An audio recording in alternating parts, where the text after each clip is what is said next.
سنو غور سے، جو رات کو وضو کر کے سوئے، سونے سے پہلے وضو کر لے،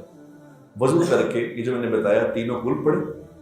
اللہم بسمک اموت و احیا دعا پڑھے، ایک دفعہ آیت الکرسی پڑھے، دائیں طرف کروٹ لے کے لیٹ جائے۔ اب جب یہ سو جائے، ابھی جب سو جائے تو رات کو کسی وقت اس کی آنکھ کھل گئی، وضو کر کے سویا تھا، کل تینوں پڑھ کے سویا تھا، آیت الکرسی پڑھ کے سویا تھا، سونے کی دعا پڑھ کے دائیں طرف کروٹ لے کے سویا تھا، آنکھ کھل گئی۔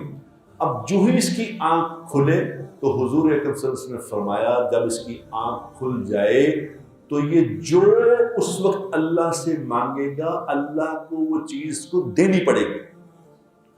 یہ نہیں کہ اللہ دے دے گا، نہیں، دینی ہوگی اللہ کو، اتنا محبوب ہے اللہ کو یہ عمل کہ وضو کر کے سو جاؤ۔ اور اگر موت آ گئی، وضو کر کے سویا تھا موت آ گئی تو شہید مرے گا۔